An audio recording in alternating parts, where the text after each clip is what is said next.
Welcome back, one and all, to another day here at the Damage Board. Me, John Adirola, and joining us once again, contributor to Rebel HQ, as well as content creator in her own right, Yasmin. Welcome back to the show. Hi, John. Happy to be here. Great to have you here. It's an exciting time in the world. I know that you often you cast your eyes abroad for the news, and I'm assuming much of what you're seeing is fire. So that's exciting. But we're going to be talking about a little bit of foreign policy, and in fact, we're going to be having a fun little interview coming up. So more details on that to come. What's been new with you? What have you been focusing your work on recently? Yeah, so just now I just worked on a piece for Rebel HQ where we were talking about the new MAGA, the Mothers Against Greg Abbott, and the new ad that they just put out, and kind of, we unpacked the different ways that demographics vote in America, in Texas and the United States, about specifically how white women voted overwhelmingly, not overwhelmingly, but they did vote to elect Donald Trump, and also overwhelmingly in Texas they voted for Greg Abbott and Donald Trump here. So we kind of look at all that and see what we can extrapolate about the future of Texas voters. Awesome. I knew you were going to be doing that. And do you know how I knew you were going to be doing that? How'd you know? Because you posted on TikTok about it. Did all of you watching? No, you can follow Yasmin on TikTok. I did. I posted What's your it account name? Half an hour ago. Yeah. What's your account name there? Same as my Instagram at YazK. I don't really understand TikTok yet, but I'm getting there. 5 Z's, thank you. Thank you for specifying. YAZ. That needs to be your logo, is 5 Z's. But anyway, yeah, Yaz is on TikTok. Oh, by the way, the Damage Report is on TikTok at the Damage Report. Also, I am on TikTok at John Adirola. You and the show, yeah. That's probably why I saw it so quickly, yes. And we post little excerpts from the show as well as some original content, and occasionally one of my dogs shows up on a TikTok, so you can go follow us there. For now, though, we're gonna dive back into politics, and we have a lot to talk about. Not only the dire state of our climate, casual transphobia coming from people who regrettably have been given political power, an attempt to absolutely destroy the US education system, or at least finish it off, I suppose, and more from Herschel Walker. So you know it's gonna be fun. So in advance of that, if you're on a platform that allows for liking the stream, that would be awesome. Please do that. If you want to send us any comments, tweets, super chats, and all that, we'll respond as we go. But with all that said, Yaz, you ready to start the show? I'm ready. I'm ready when you are. Okay, I too am ready. So why don't we dive into this? It's not often that you get an absolute perfect metaphor for something in politics, but I believe we found it when it comes to the climate. Take a look at this video of something that just happened recently in Hawaii. You're seeing there, fancy little get together, a little party by the beach. You do these parties so you can see the waves, usually from far away, but not always from far away. Sometimes they come to the party too.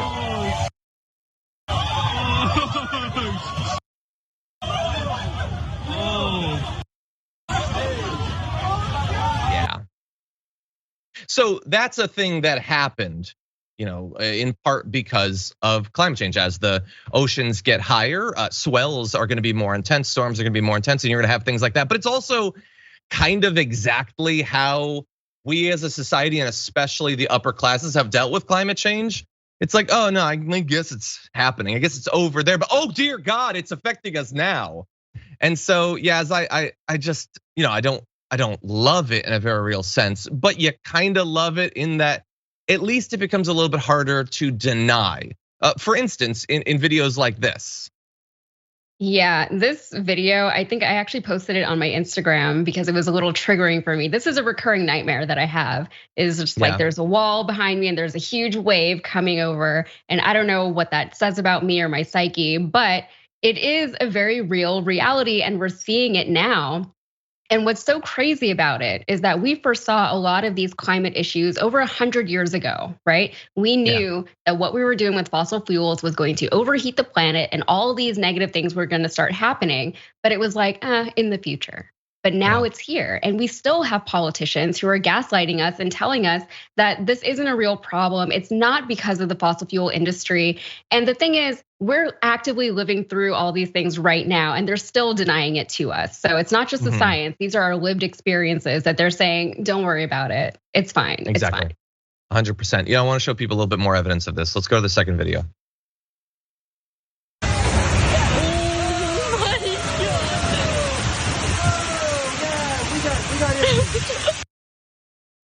Yeah, that was over the houses, which I don't think that's how it's supposed to work with waves, but it does now.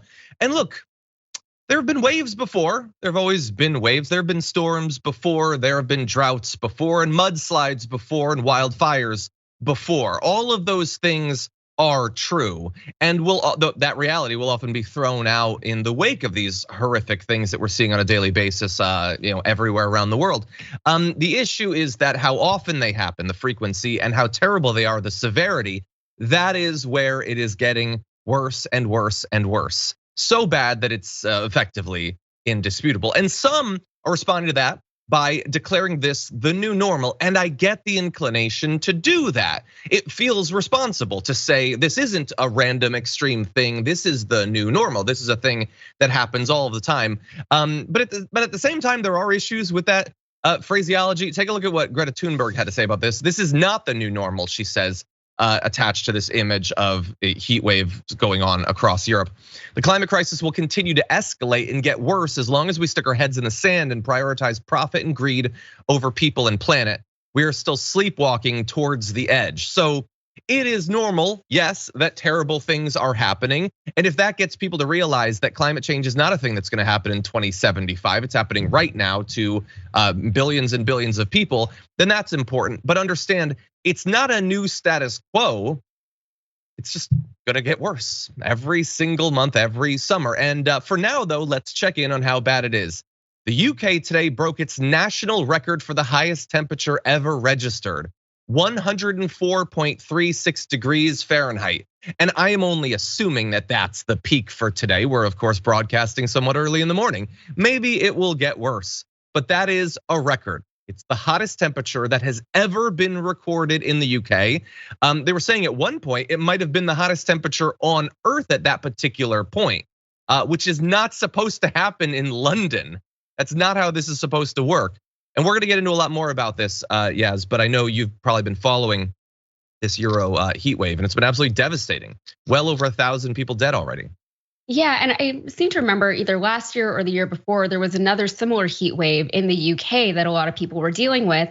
And you and I both live in southern states, so it might be hard to remember at times, but a lot of places in the north, specifically countries like the UK, they don't have centralized air everywhere. And John, you and I both moved from Connecticut to Texas at some point in our lives.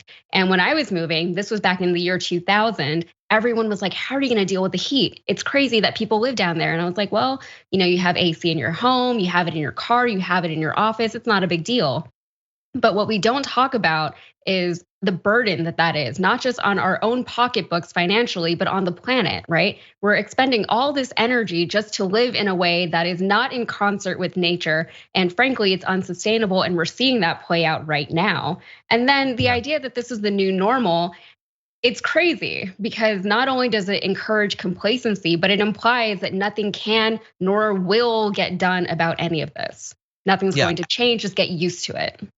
At the very least, the new abnormal. There ain't nothing normal about any of this. It's been somewhat normalized, but I don't accept that, and neither do you, and I don't think that we should. As you said, only about 3% of homes in the UK have air conditioning. That's true for many countries in Europe. It's true for a good portion of places in the US. It doesn't seem like in LA it's nearly as common as it was, growing up in Connecticut. It's expected that you would have air conditioning in Connecticut. In some places it might be difficult and expensive to renovate homes to have AC. Oh, in others it's just not possible. And we are not talking about it's gonna be hotter and that's unfortunate, you get sweaty. No. It is intolerable. It is unlivable. People are literally dying because their bodies can't live in these conditions. And when I say we, I mean our government, not necessarily us, in deciding that this is acceptable, which is what they're doing when they do nothing to change it. They're saying having an ever increasing number of days where significant portions of the Earth's surface will no longer tolerate human life. That's the decision that they've made. And they will continue to make that decision for personal profit until we make that untenable for them. But really fast, I want to read one more quote about this. This is climate scientist Simon Lee pointed out 3 of the 4 hottest days in UK history have occurred during the last 4 years.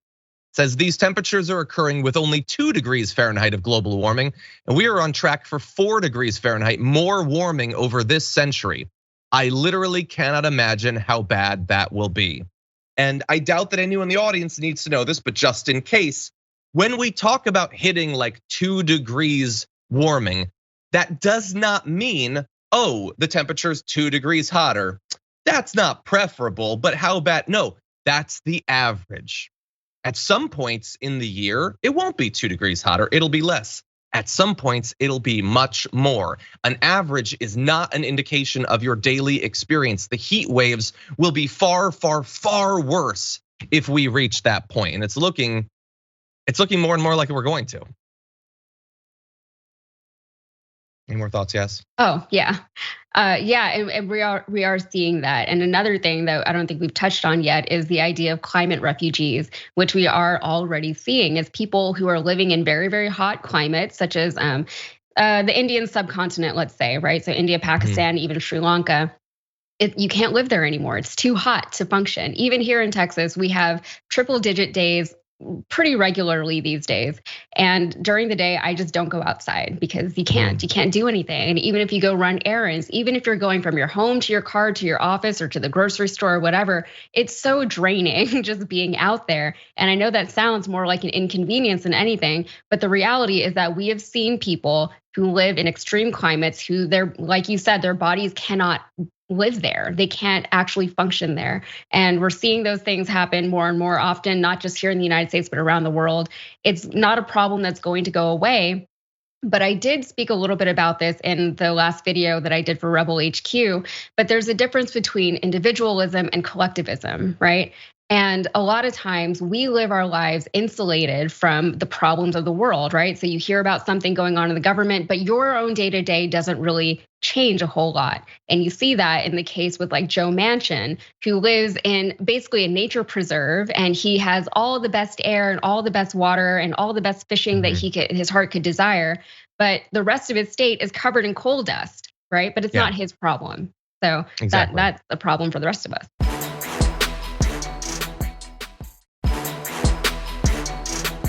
Obviously, I've been incredibly frustrated with Joe Manchin and others. He's their figurehead. He's the one that's most public about it, but incredibly frustrated with Joe Manchin for deciding that his own short-term personal profit, the idea that for the remaining 15 years that he's got on this earth, he needs more money that he can't spend. He already has more money than he'll ever spend. He wants even more imaginary money.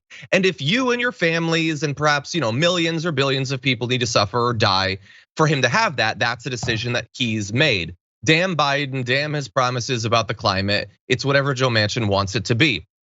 You would imagine that Joe Biden might be angry about this, and apparently he is, although this is how it was phrased to Fox News.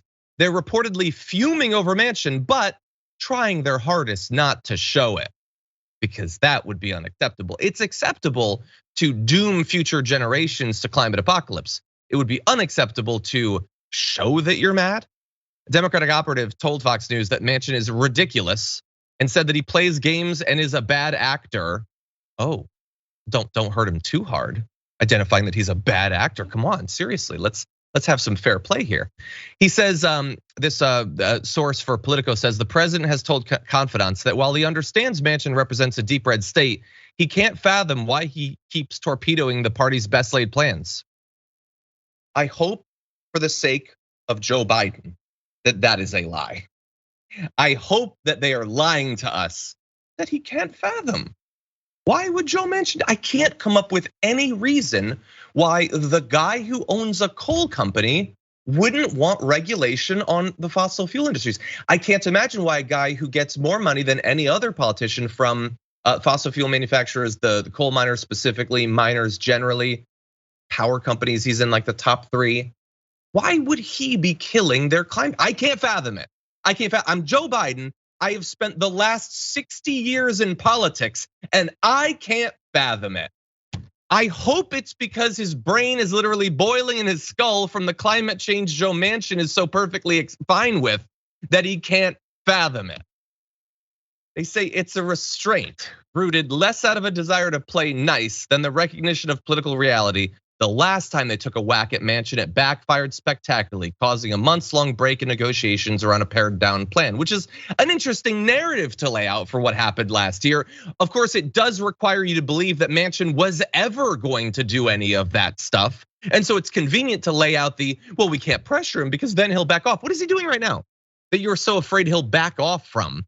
How about another possibility? If you were to actually pressure him, actually make clear who he was, if you were to take all of Democratic leadership and set them up in a Best Western in West Virginia for a few months and do endless press conferences and town halls about who Joe Manchin is, if you were to get thousands of people to rally outside of his house, outside of his yacht, outside of his coal company, outside of his GD cabin that we're gonna be talking about in the nature preserve Yasmin was talking about, maybe something would come of it. And the worst case scenario that you could identify is that it might backfire. He might not support all of this stuff that he's in the process of not supporting. I'm not Joe Biden. I haven't been in politics for 60 years, but I would like to live for the next few decades. I know that isn't something Joe Biden is super worried about. So maybe it would be worth trying a little bit of pressure. Maybe that would make him budge on a bit of this. Yes, it's one of those John rants that we were talking about before the show.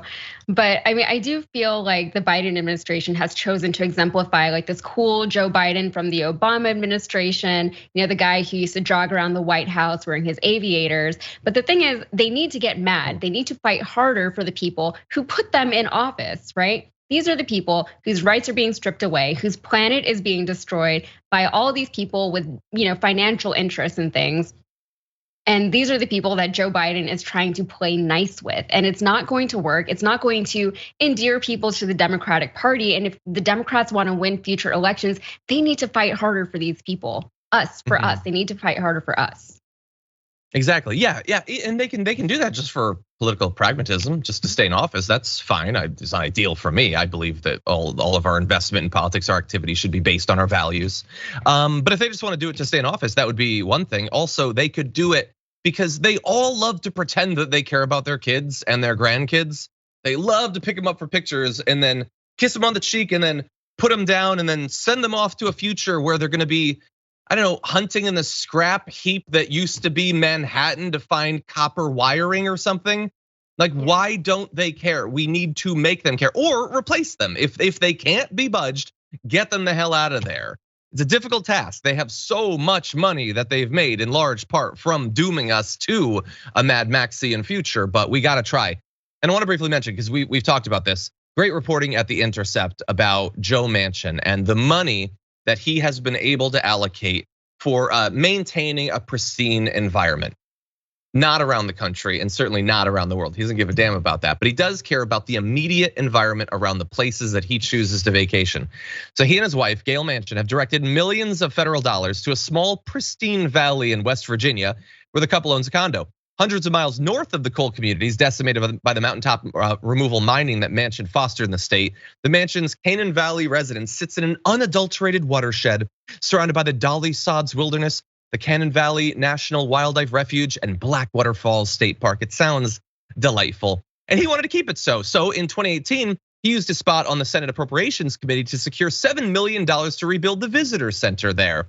It's less than a mile from his condo, by the way, and he's had fun over the years. Back in 2019, he posted this photo of him getting in some great trout fishing.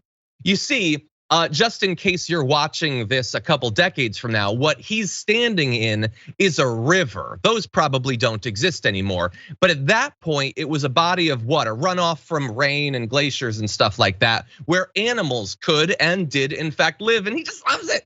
He's got a trout and everything. You're probably gonna be desperately trying to find food on a planet that no longer can sustain agriculture and desperately looking for fresh water. But at one point, he found it fun to just go get some fish. And if you want more details about all this money, here's a screenshot of the front page of that Intercept article. Great work there by Daniel Boguslaw, I think his name is right there. But anyway, take a look at the details. It's insane that we allow it, yes. Like, they're just living it up, going out on their yachts and having fun, and people are literally dying in the streets in countries around the globe. Yeah, and when we say we allow it, who are you talking about specifically? It's like there's only so much that you and I can do about it, which is so frustrating, you know? Like, I know. I mean, I can't do anything about Joe Manchin and what he's doing. Like, I'm doing this with you right now, and hopefully this is making a difference. But it's kind of what I was talking about earlier, that cognitive dissonance between the life that we lead as individuals versus what else is going on in the planet.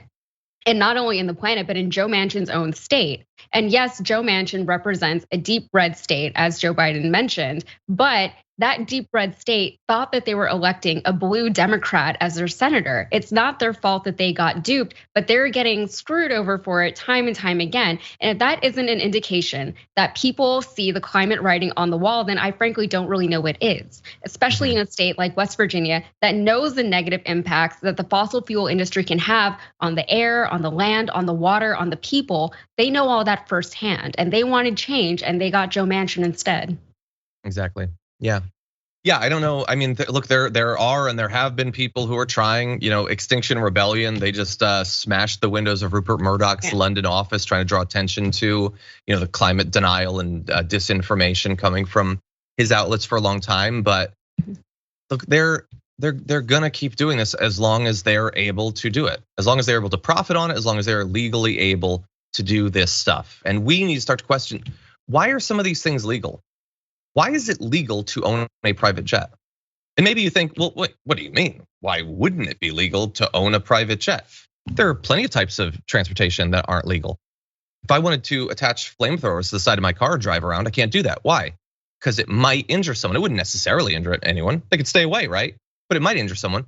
If I were to put chains on the back of my Scion and have chainsaws in the back and then just drive around all willy-nilly, it's not legal, okay? Because it might hurt someone.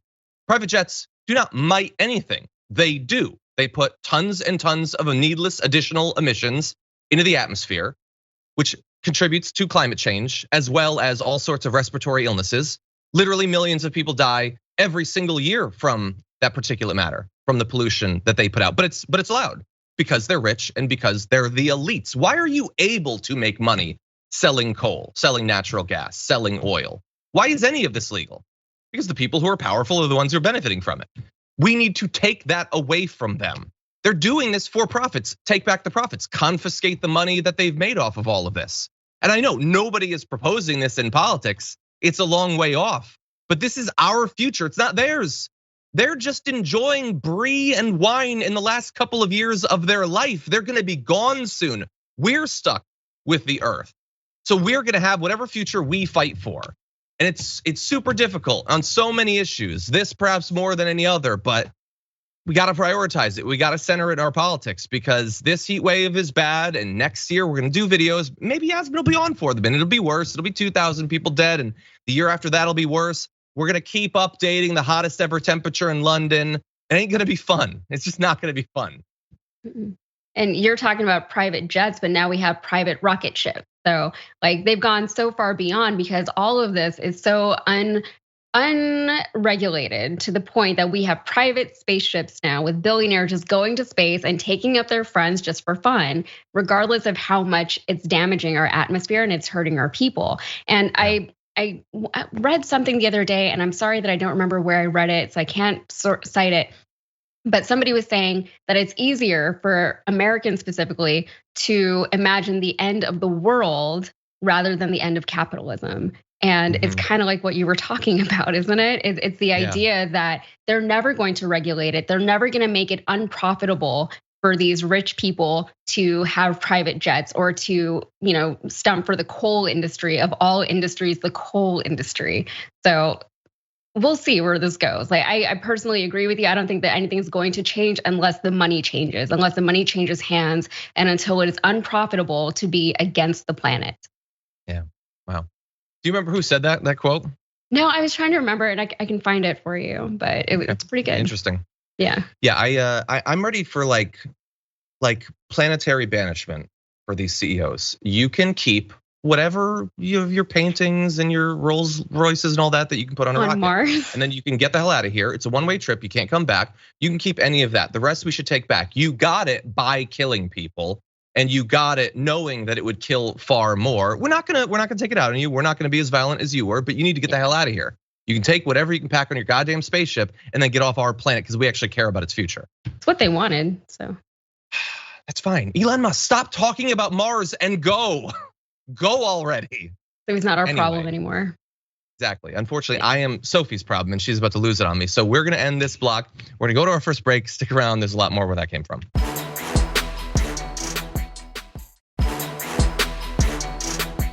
People are talking about which US cities might be experiencing this soon. I mean, yeah, Miami's gonna be really hard hit. And as we've said so many times, ocean rise is not about, oh, it's 0.2 inches higher now. It's not about the average. Again, it's about what that does to the extremes. 1 inch extra at the extremes during the storm surges, it ain't 1 inch. It's way, way worse. And the thing about, you don't abandon a city when it's 1 inch underwater. You abandon a city when 2 months out of the year it's underwater. And that is what we're racing towards way before we're like literally canoeing during June through Manhattan. Manhattan is gonna be very hard hit. Anyway, with that said, we've got some important news to get to. So, it's also, it's difficult, dark stuff. So bear that in mind as we launch into this. It's so angry that I was treated this way because of laws that were passed that by men who have never been pregnant and never will be. Stell's nightmare started out as a dream come true. After months of trying, she became pregnant late last summer. We were super excited because we didn't think I could get pregnant. An ultrasound at 7.5 weeks showed all was well. But at an ultrasound 2 weeks later, she said, there is no heartbeat, there is no viable pregnancy. Stell asked her doctor for a standard treatment, a surgery to remove the fetal remains. She says her doctor refused. That surgery, commonly known as a D&C, is the same procedure used to abort a living fetus. She said, well, because of the new law that's passed, you're gonna have to get another ultrasound for me to be able to even do anything for you. Yeah, this is not news from the future. This isn't from The Handmaid's Tale. It's not from 2026 after the DeSantis administration. No, this is right now.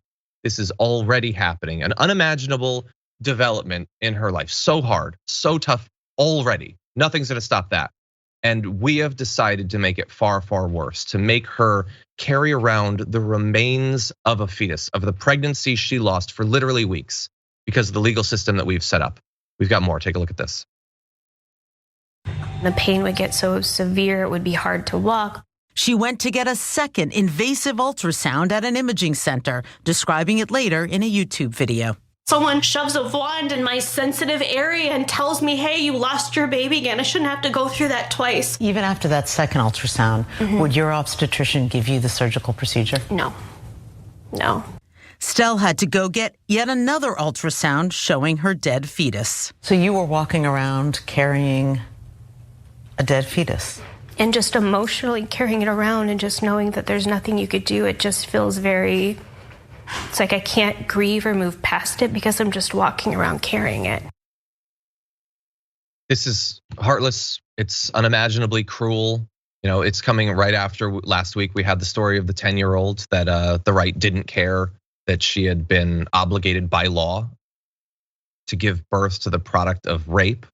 Well, now we have this. She's talking about having to emotionally and physically carry around the remains of this fetus. Now, emotionally having to do that is absolutely devastating. I wouldn't wish that on my worst enemy. But let's also be clear, physically, incredibly, incredibly dangerous to force this on someone. Dr. Lillian Shapiro, an OBGYN, said this about forcing this to happen. She can develop an infection that can make her sterile and never able to have children again. When the baby dies inside, the baby starts to release parts of its tissue that can get into the mother's blood supply. It can cause organ failure, it can cause death. So let's be clear, this isn't about life when you're risking a mother dying after she's already lost her kid. Okay, this isn't about choice, the fetus died. Like none of this fits in any way to the supposed values, reasons that they've given for forcing this horrible situation. She had to wait 2 weeks, Yasmin. It is so unimaginable, and it is already, this is not hypothetical, this is not in the future. This has already happened in Texas. Yeah, it's fun being a woman in Texas. And I remember Marlene. I used to watch her, and I think that a lot of women my age probably remember her quite fondly. She was pretty big in the early 2000s, I think. And, also I live in Texas, and I'm a woman who is 33 and a half years old. And unfortunately, Marlena's story exemplifies my biggest fear now, because as I'm 33 now and I'm thinking about whether or not I even want to or can afford to have kids in this country, especially in Texas, what if something went wrong, right? Then all my options that I had before are no longer my options, right? I would have to leave the state. And thankfully, I have the means to do so, but so many people don't. And even if they don't, even if they do, that shouldn't be the case, right? Yeah. We shouldn't be put in a position where our own bodies are being weaponized against us. And the thing with carrying a fetus for 2 weeks is horrifying. And I'm sorry if this is too graphic, but most women know you can't even leave an old tampon inside of you for too long without the serious risk of infection. Walking around with a fetus inside of you that is no longer living is horrifying. And as a doctor pointed out, I mean, it has dire consequences for the woman for the rest of her life that she'll never be able to recover from.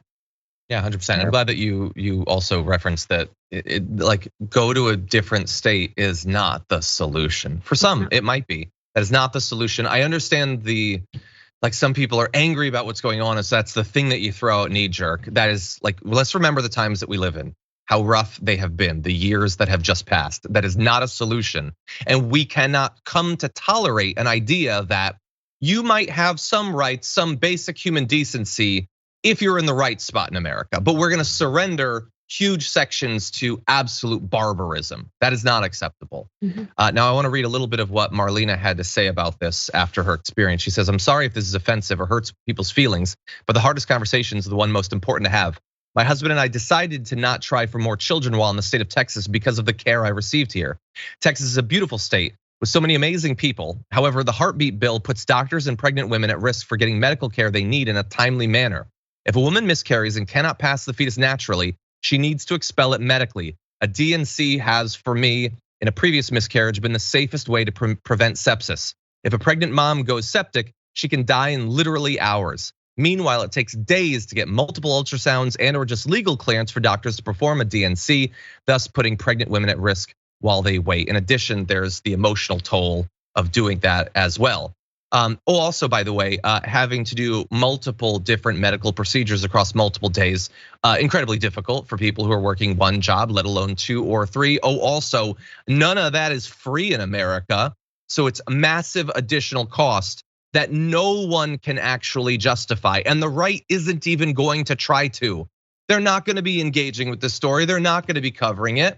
They're gonna deny if they don't just ignore outright the same way they did with that 10-year-old in Ohio. This is the reality of what they have created, and they're going to hide from it because they know no rational, compassionate person would accept this as a status quo in America. Yeah, it's pretty terrifying when you get to a point in society where you have to convince other human beings of your own humanity. And the fact that not only are we walking, talking, somehow conscious, flesh, blood, and electricity, but we have feelings, right? And I'm glad that you mentioned that and I'm glad Marlena mentioned it, because all the stuff that women are going through, it's not just an incredible physical toll on our bodies, but emotionally, and especially in Marlena's case, she wanted that pregnancy, she wanted that baby. She was put in a position where it was harmful to her body to have it. And for a lot of women, myself included, that's the fear now. That's the fear of, if I get pregnant in Texas and God forbid something goes wrong,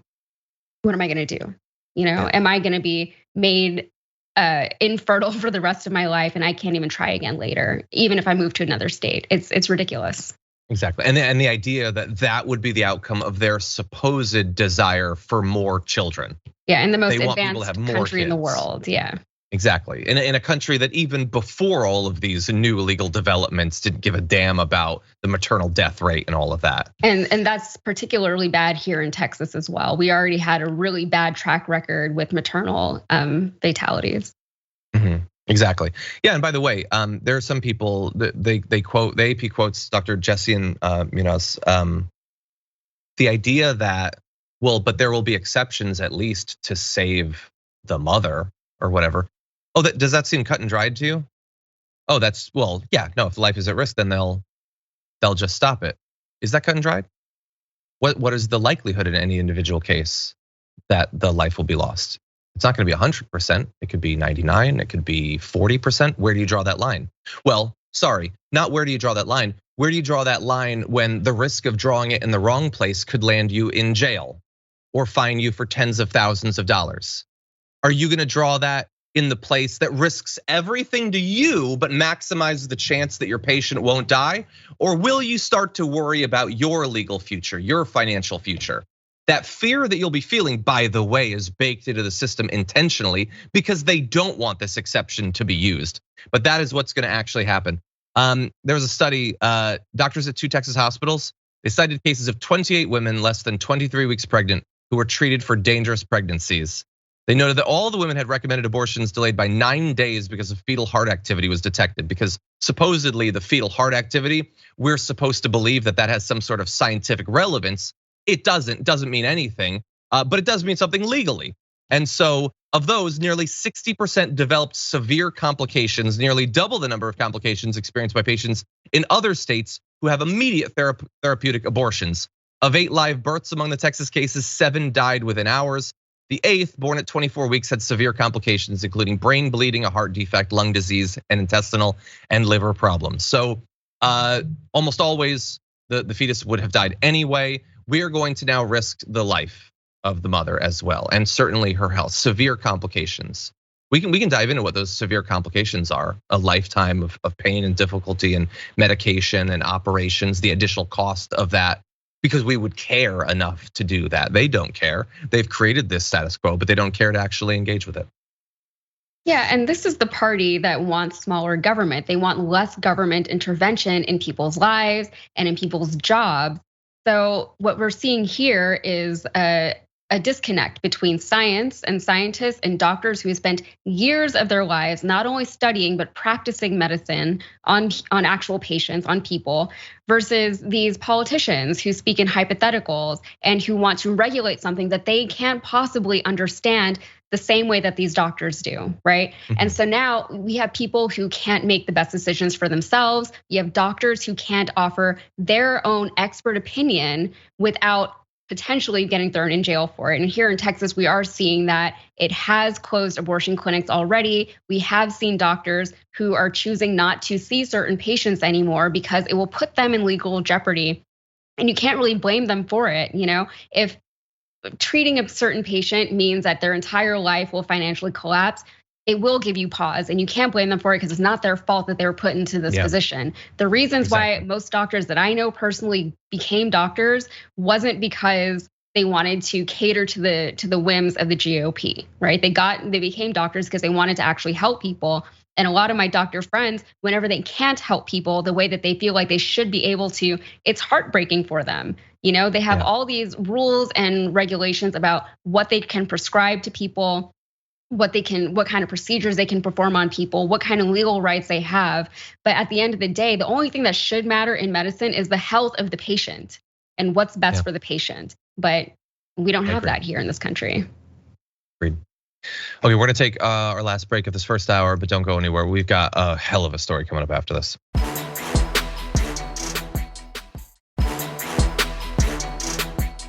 Okay, we're gonna talk about something truly gross. Marjorie Greene is angry because a tweet of hers was hidden, not taken down, mind, just hidden. She tweeted, Twitter says this tweet violated rules about hateful conduct. I can't imagine anything more hateful than promoting gender reassignment surgeries for children. So that gives you a bit of a heads up of what this is gonna be about. We're gonna show you the tweet, but I wanna warn you, even for Marjorie Greene, this is horrendous. This is so unacceptably disgusting and horrible. But here's what she tweeted. She had a video of Rachel Levine. She says, we must do everything we can to prevent Dr. Dick Levine's preteen hashtag weenie chop. That is so many things at the same time. It is dead naming an individual there who we've talked about previously, pediatrician, 4-star admiral, and currently serving as Biden's assistant secretary for health. So it's a dead naming. It's also just about the worst possible way that you could talk about gender affirming surgery, or even just if you look at the content of the video, just gender affirming acknowledgement, emotional support. Marjorie Greene jumps to, we have to stop the weenie chop. And she is a representative. And this and what we got was they hid it. They said it's still in the public interest. And maybe a case could be made. Understanding who we have in elected office is important. Knowing how purposefully, intentionally cruel and awful they can be. Maybe that is in the public interest. I would say what is more in the public interest is getting her the hell out of elected office as fast as possible, as well as anyone who shares her hateful ideology. But Yas, what do you think? Yas, you're muted. You're muted right now. Yes, I don't know if you can hear me. Oh, I did the J.R. Jackson thing that I was warning him about. I did. That's sort of his thing. You shouldn't steal that. I'm taking it.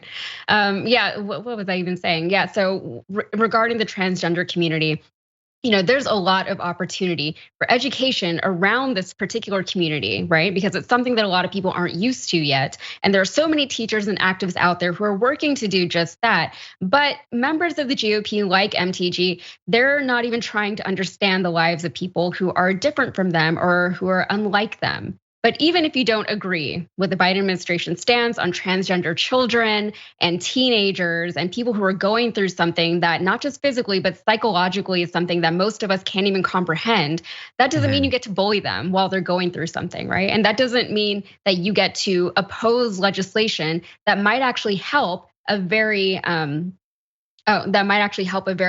already vulnerable population. Yeah,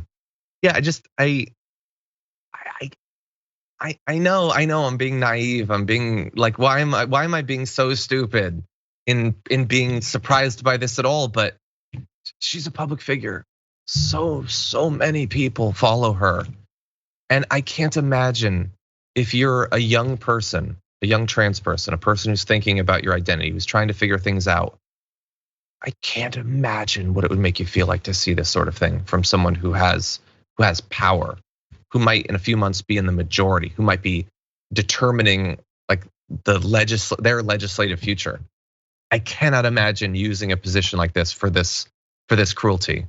And we can debate whether it's worse if she's doing it because she actually does hate trans people as much as she would have you believe, or if like for many Republicans, like for Ron DeSantis, they're willing to like literally like they don't care how many people die in this community from what they're saying. Just so they can have a majority and they can pass some tax cuts or they can keep businesses from being regulated or whatever. Those are both disgusting in their own unique ways. But we have to cover a lot of really gross stuff on this show. But there's something about that tweet, man, that really stands out to me. And we're so far into this, there's not gonna be any censure. There's nobody even pushing for her to be kicked out of office. And even if they did, it wouldn't happen. This is how low we've sunk as a society and as a government. Yeah, and it's one thing to not agree with the person's lifestyle. It's another thing to not understand what a person is going through, what their feelings, what their emotions are, what their body is telling them. But it's another thing entirely to go out of your way to demonize these people and to turn others against them, right? You're attacking them for the way that they're choosing to lose their life, as if life isn't hard enough for most of us, right? Life is already difficult. That's an incredibly difficult layer to add on top of a difficult life, right?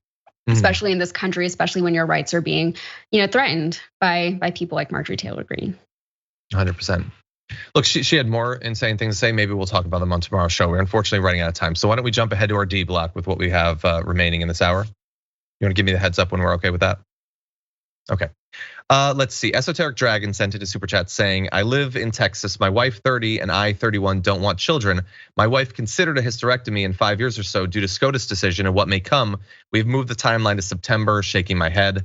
Yeah, I just actually saw something about this particular clinic that does sterilizations. They've had like record numbers of people coming in saying, I can't continue to have the capacity in this world, like considering what might happen to me.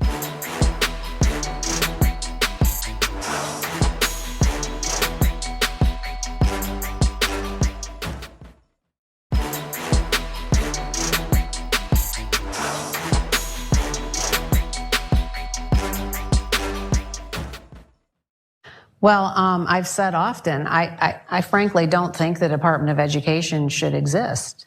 And that would get rid of a lot of the... Did that play well?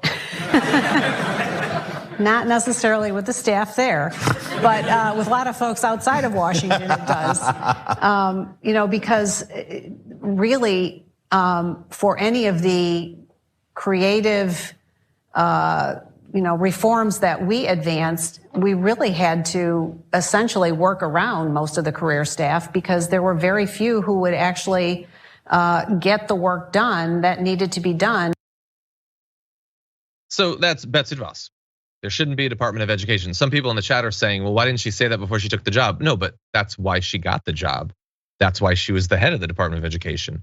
She was chosen in the same way that the heads of HUD and the EPA were chosen, because they do not agree with, they will not tolerate the missions of those agencies. They're there to stop it from working, which is a stopgap before it's actually going to be just destroyed. So her, a former head of the Department of Education, thinking that it shouldn't exist, that's bad enough. The fact that in the future it might not exist is worse. You have politicians like Lauren Boebert tweeting in response to that video, I signed on to legislation with Thomas Massie saying exactly that.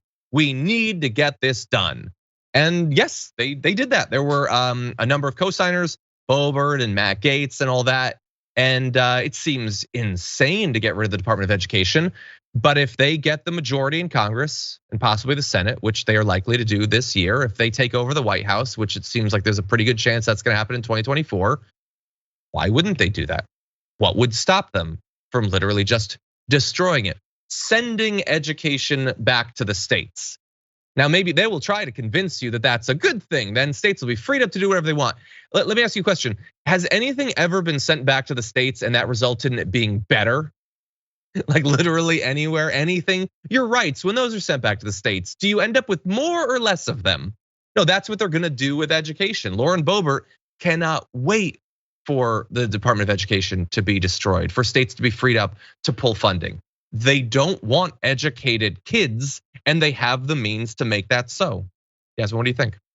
Oh yeah, educated people are problematic people for the GOP, especially because the more educated you are on something, the more critical thinking you have about something, the more you're able to come to your own conclusions, and the less likely you are to fall for certain propaganda. Right. And a lot of the GOP, almost their entire platform these days seems to be based on propaganda, right? And it seems to be based on the idea that you live here, but there's a whole world out there that you don't know about. And so you should be afraid of it, right? Not that you should want to learn more about it, but that you should be afraid of it. And that's a problem because people who vote based on fear tend to vote for the GOP, right? They're afraid of immigrants. They're afraid of radical free thinkers on the left. They're afraid of, communism. I don't even know what they're afraid of anymore at this point, but it seems to be a lot, right?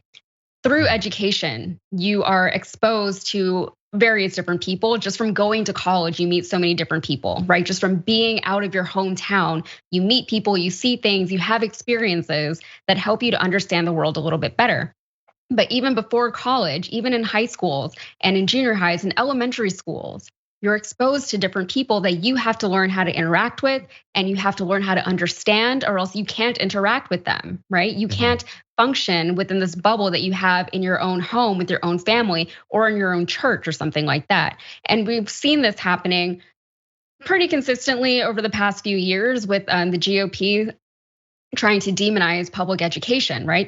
They're pushing for charter schools, they're pushing for private schools and Christian schools and homeschooling, all these things to get people out of the public school system. And instead of trying to bolster the public school system, as we should be doing, because Americans already perform way worse than other countries in Europe, other developed nations similar to ours, right? With similar demographics. Our students are already the bottom of the barrel when it comes to that kind of stuff.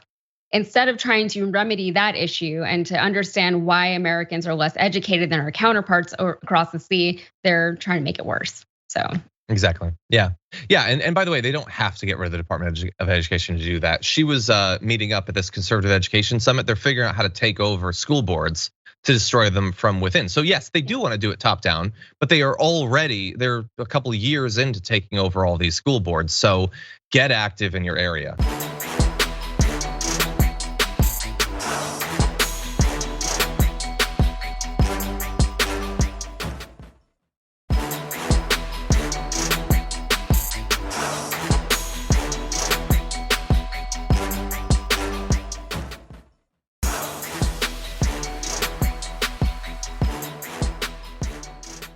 Thanks for listening to the full episode of The Damage Report. Support our work, listen ad-free, access members-only bonus content, and more by subscribing to Apple Podcasts at apple.co/TYT. I'm your host, John Adarola. I'll see you soon.